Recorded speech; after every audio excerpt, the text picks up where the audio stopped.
போகிறாங்க. ஆனால் அவங்க வந்து தோற்று போயிட்டாங்க. அப்போ யோசுவா வந்து விண்ணப்பிச்சு அழுகிறாரு. ஏன் 2000 பேர் போனாலே நம்ம ஜெயிச்சுருந்துருக்கலாமே, எங்களை வந்து நீங்கள் முறியடிச்சிட்டிங்களே, இப்போ எல்லோரும் எங்களை என்ன பண்ணுவாங்க அப்படின்னு சொல்லிட்டு எல்லாரோட இருதயம் எப்படி இருந்தது அப்படின்னா 7:5 வசனம். ஏற்கனவே அவங்க எரிகோவை ஜெயிச்சுட்டாங்கங்க. அடுத்து வர்றது வேறு பட்டணத்துக்கு போய் அங்கே ஜெயிக்க போகிறாங்க. ஈஸியாகவே ஜெயிச்சுருந்துருக்கலாம். ஆனால் ஒருத்தன் எரிகோலேருந்து ஒரு பொருளை எடுத்துகிட்டு வந்துட்டான். கர்த்தர் எடுக்கக்கூடாதுன்னு சொன்ன பொருளை. 7:5.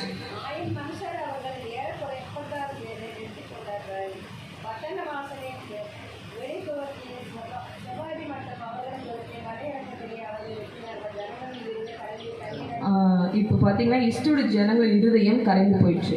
அதுக்கு முன்னாடி வரை நீங்கள் வாசிட்டே இருந்தீங்கன்னா முன்னாடி அதிகாரத்துலாம் இஸ்ரவேல் ஜனங்கள் இப்படிலாம் யுத்தம் பண்ணுறாங்க, எதிரிகளோட இருதயம் கரைஞ்சு போணுச்சு. இவங்க கீழ்ப்படியாமல் போனதுனால இன்றைக்கி இவங்களோட இருதயம் கரைந்து போயிடுச்சு. சில நேரத்தில் நம்ம கீழ்ப்படியாததுனால நம்மளோட இருதயம் வந்து பாரமாயிடும். இது என்ன பண்ணு தெரியாமாயிடும். அப்போ நம்ம காட்டை வந்து யோசியாமாயிடும். அந்த இந்த பிரச்சனை நான் ஈஸியாக ஜெயிச்சுருப்பேனே, ஏன் நான் ஜெயிக்க முடியல. அங்கே அதோட 2வது வசனம் பார்த்தீங்கன்னா 2000 பேர், அந்த 3வது வசனம் பார்த்தா 3000 பேர் போய் அந்த இடத்த ஜெயிச்சுருந்துருக்கலாம் அப்படின்னு நம்ம வந்து பார்க்குறோம். ஆனால் அவங்க 30,000 பேரை வெட்டி போட்டாங்க. 2000 பேர் போய் அந்த பட்டணத்தை பிடிச்சிருந்துருக்கலாம். ஆனால் எதிரிகள் வந்து நம்மளுடைய தேசத்துலேருந்து 30,000 பேரை வந்து கொண்டு போட்டாங்க. அப்போது ஒரு கீழ்ப்படியாதனால நிறைய அழிவு நம்ம வாழ்க்கையில் நம்ம நிறைய பார்க்கலாம். அதே மாதிரி தான் இவங்களும் கீழ்ப்படியாதனால பயங்கர அழிவு சந்திச்சாங்க. அதுக்கப்புறம் யோசுவா பார்த்தோன்னா 7வது அதிகாரத்தில் வந்து ரொம்ப வந்து அழுதார். அவனே ஆண்டவர் சொல்கிறாரு, காலையிலேருந்து ஈவினிங் முறையும் முழங்கால் முறையும் குப்புற விழுந்து அழுதுகிட்டே இருக்காரு. உடனே காட் சொல்கிறார், நீ ஏன் அவன் பண்ண தப்புக்கு இவ்வளோ நேரம் உட்காந்து அழுதுட்டு இருக்கிற அப்படின்னு ஒரு ஆறுதலாக கத்தர் பேசி, சரி இப்போ ஒன்று தடவை போய் ஜெயிச்சுக்கலாம், யார் அந்த கீழ்ப்படியாத விஷயம் செஞ்சாங்களோ அவங்களை மட்டும் நீ அகற்றி போடு அப்படின்னு சொல்லிட்டு கீழ்ப்படியாதனால அந்த அழிவையும் யோசுவா வந்து எப்படி ஜெயிச்சாங்க அப்படின்னா 8வது வசனம் 8:7 7வது அதிகாரத்தில் 7:8. எம்மோரியர் கைகளில் ஒப்புக் கொடுப்பதற்காகவா தேவரீர் இந்த ஜனத்தை யோர்தானை கடக்க பண்ணினேன். நாங்கள் யோர்தானுக்கு அப்புறத்தில் மன திருப்தியாக இருந்துவிட்டோமானால் நலமாய் இருக்கும். ஆண்டவரே, இஸ்ரவேலர் தங்கள் சத்துருக்களுக்கு மிருகை காட்டினார்கள். இப்பொழுது நான் என்ன சொல்லுவேன்? கானானியரும் தேசத்து குடிகள் யாவரும் இதை கேட்டு எங்களை வளைந்து கொண்டு எங்கள் பேரை பூமியில் இராதபடிக்கு வேறற்று போக பண்ணுவார்களே. அப்பொழுது உமது மகத்தான நாமத்தை என்ன செய்வீர் என்றார். அப்பொழுது கர்த்தர் யோசுவாவை நோக்கி, எழுந்திரு, நீ இப்படி முகங்குப்புற விழுந்து கிடக்கிறது என்ன? இஸ்ரவேலர் பாவம் செய்தார்கள். நான் அவர்களுக்கு கட்டளையிட்ட என் உடன்படிக்கையை மீறினார்கள். சாபத்தீடானதில் எடுத்துக்கொண்டதும் களவு செய்ததும் வஞ்சித்ததும் தங்கள் பண்டம் பாடிகளுக்குள்ளே வைத்ததும் உண்டே.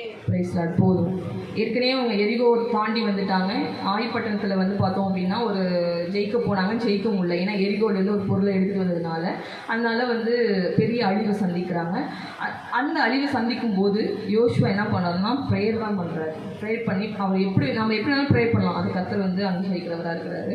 உடனே நீ ஏன் முகம் குப்புற உட்காந்து இப்படி அழுதுட்டு இருக்க, நீ காடெல்லாம் கேட்குற, நீ ஏன் உட்காந்து முகம் குப்புற இப்படி அழுதுட்டு இருக்க, அந்த விஷயத்தை நீ வந்து அகற்றி போடு அப்படின்னு கர்த்தர் உங்ககிட்ட கண்டிப்பாக சொல்லுவார்.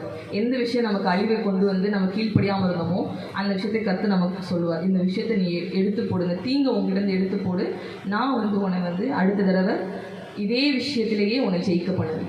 எந்த விஷயத்துல நீங்கள் தோற்று போனீங்களோ அதே விஷயத்தில் கர்த்தர் உங்களை ஜெயிக்க பண்ணுவார். யோசுவா மாதிரி புரிஞ்சுங்களா? ஃபஸ்ட் நம்ம பார்த்தோம், அவங்க வந்து யுத்த மனுஷன், இயர்லி மார்னிங் பர்சன், கர்த்தரை தேடிக்கிறவர். மோசஸ் கூட அந்த மாதிரி இவர் கூட இருந்திருக்காரு. அடுத்தது பார்த்தோம் அப்படி என்னது அதிகாலையில் வந்து எழுந்திருக்கிற மனுஷனாக இருந்திருக்கிறாங்க.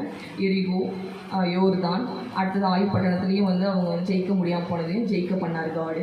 அப்புறம் உள்ளே போய் 31 ராஜாக்கள், கானான் தேசத்தில் சும்மாலாம் உள்ளே போல 31 ராஜாக்களை யோசுவா வந்து ஜெயம் எடுத்து தான் இந்த கோத்திரத்துக்கு இந்தந்த தேசம்னு சொல்லி பங்கிட்டு கொடுக்குறாரு. அப்போ அத்தனை நாட்கள் யுத்தம் நடந்துச்சு உள்ள. அது வரையும் ஒரு மனுஷன் வந்து தனியாக யுத்தம் பண்ணியிருந்திருக்காரு. அதனால தான் அவர் யுத்த மனுஷன். ஆனால் நீங்கள் நிறைய பாட்டெலாம் பார்த்தீங்கன்னா இது எழுப்புகிற நேரம், இது யோசுவாவின் காலம் அப்படின்னு ஏன் சொல்கிறாங்க அப்படின்னா அவன் அவ்வளோ யுத்தத்தை பண்ணியிருந்துருக்கிறான் யோசுவா தனியாக இருந்து. அதை இந்த காலம் அப்படிப்பட்ட யோசுவாக்களை கர்த்தர் வந்து எழுப்ப வந்து ஆசையாக இருக்கிறாங்க. உங்களில் யார் யோசுவா அப்படின்னு நம்ம வீட்டில் போய் நம்மளே இந்த வசனத்தில் வந்து நம்ம நிதானித்து நாம் யோசுவாக இருக்க என்னென்ன கேரக்டரைஸ்லாம் நமக்குள்ளே வரணும் அப்படின்னு நம்ம காட்டை கேட்டோம் அப்படின்னா அவர் ஒவ்வொன்றா சொல்லுவார். நான் லிமிட்டு வச்ச போதே அவன் தேடினான் என்னைய, எவ்வளோ நேரம் தெரிவிக்கிறாங்க. நான் இங்கே வராதுன்னு சொல்லும் போது ஆசிரியர் கூடத்தில் உள்ளே வரக்கூடாது, வழிபடுத்தே நான் அவ்வளோ நேரம் தரித்திருந்தான். யுத்தத்தை பண்ணான், பயப்படலை. ஏன் ஒருத்தவங்க சொல்லும்போது என்னெல்லாம் போக முடியாது யுத்தத்துக்குன்னு சொல்லியிருந்துருக்கலாம், கீழ்ப்படுந்தான். ஃபஸ்ட்டு ஜானலிஸ்ட் வேவ் பார்க்க போகிறப்போ இவனும் ஒரு நல்ல செய்தியை கொண்டு வந்தான். யோசுவாவும் ஃபெய்த்ஃபுல் பர்சன், கீழ்ப்படுதல் உள்ள பர்சன், யுத்த மனுஷன், இயர்லி மார்னிங் பர்சன். ஓகேங்களா? அப்புறம் பார்த்தோம்னா ப்ரேயர் பண்ணுற ஒரு மனுஷன் மற்றவங்களுக்காகவும். இவர் சொன்ன ஒரு விஷயத்துக்காக கர்த்தர் சூரியனையும் சந்திரையும் நிப்பாட்டி போட்டார். கானான் தேசத்தில் ஒரு அடுத்த அதிகாரம்லாம் நீங்கள் படித்து பார்த்தீங்கன்னா, ஒரு மனுஷன் சொல்லை கேட்டு இதுக்கு முன்னாடியும் கர்த்தர் செய்யலை, இதுக்கு பின்னாடியும் கர்த்தர் செய்யல, ஆண்டவே மென்ஷன் பண்ணிப்பார். 10:13.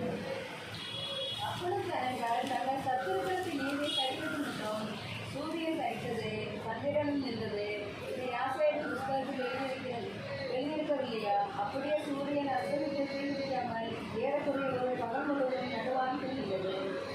இப்படி கர்த்தர் ஒரு மனிதனுடைய சொல் கேட்ட நாணயத்த நாள் அதற்கு முன்னும் இல்லை, அதற்கு பின்னும் இல்லை.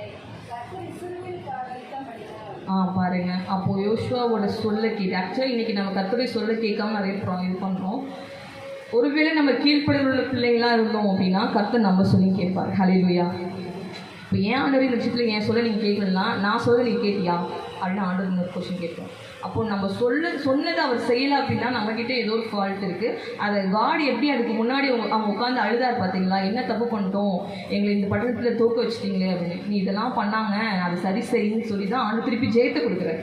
ஸோ எந்த இடத்துல பெரிய அழிவு பெரிய ப்ராப்ளம் நம்ம ஃபேஸ் பண்ணுறப்போ